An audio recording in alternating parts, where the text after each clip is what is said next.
It was a quiet Saturday morning, the kind where the sunlight filters through the blinds just right, and the house feels almost like it's still asleep. I had taken advantage of the early hours to treat myself to some much-needed self-care. With my husband, Daniel, away for a weekend work retreat in Atlanta, I had the entire house to myself for once. No noise, no messes, no sudden plans, just me, my favorite robe, a lavender face mask, and a hot mug of green tea. After cleaning up a bit around the house, I headed upstairs to change out of my old pajamas. The bedroom door was closed, and since no one was supposed to be around, I didn't bother locking it. I peeled off my robe and started searching through my dresser for something more comfortable to wear. That's when it happened. The door burst open with a loud click and swing. I gasped and instinctively grabbed the nearest thing to cover myself, a throw blanket from the foot of the bed. Standing in the doorway was Ethan, Daniel's cousin. "Whoa," he shouted, his eyes going wide. I didn't think anyone was here. I scrambled to wrap myself properly, heart pounding like a drum in my chest. "Ethan, what are you doing? You can't just walk in like that." He quickly turned around and covered his eyes, stammering, "I'm sorry. I didn't know you were here. I thought Daniel said the house would be empty." "Well, it's not empty, obviously," I said, voice trembling between embarrassment and anger. "You should have knocked." He backed out of the room, still apologizing profusely as he closed the door behind him. My mind raced. Why was Ethan even in our house? Daniel hadn't mentioned anything about him coming over. I pulled on a sweatshirt and joggers, then opened the door cautiously. Ethan was pacing at the top of the stairs, visibly flustered. "I swear, I wasn't trying to look, I'm sorry. I texted Daniel last night and told him I'd be in town for a job interview. He said I could crash here since it'd save me money on a hotel. And he didn't think to tell me?" Ethan shook his head. "I guess not. He probably thought you were going with him." I sighed, rubbing my temples. It wasn't Ethan's fault, not really. Daniel had a habit of forgetting small but important details. This was just one more thing on the list. "Okay, let's just reset. I'll make us some coffee." We went downstairs and sat at the kitchen island. I poured 2 mugs and handed one to Ethan.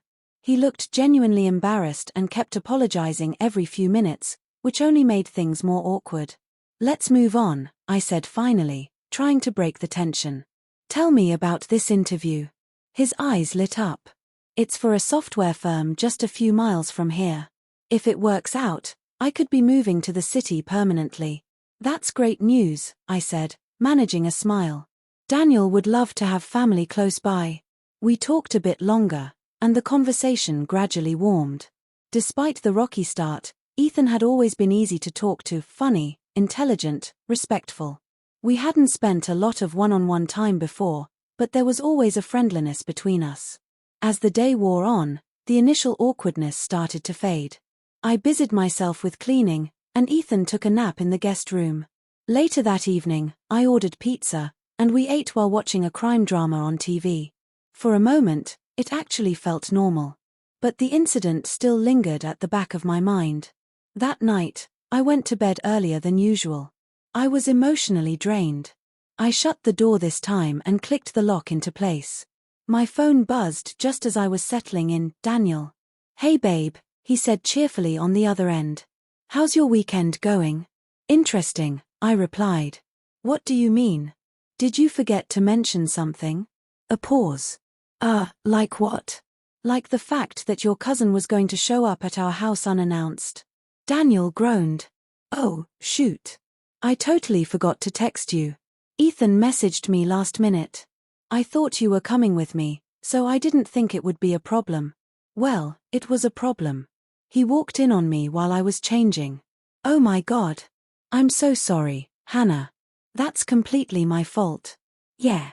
It kind of is." He apologized several more times, and we eventually let it go. I wasn't mad, just flustered. Things like this were classic Daniel, well-meaning, but forgetful.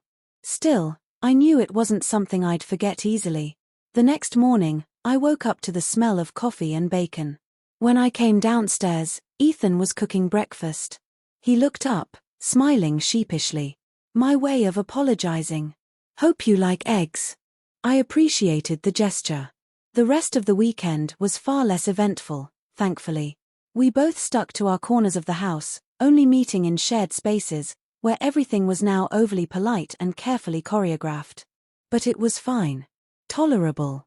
When Daniel returned Sunday evening, he was overly apologetic and promised to never forget something like that again. Ethan thanked us both for the stay and left soon after.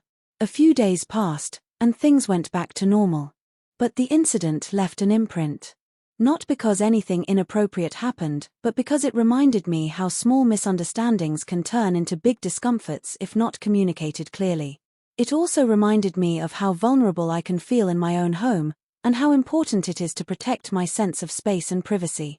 Months later, Ethan got the job and moved to the city. We all met for dinner once and laughed about the whole thing, though I made sure to remind them both to knock from now on always. And while life returned to its familiar rhythms, I never again left that bedroom door unlocked, just in case.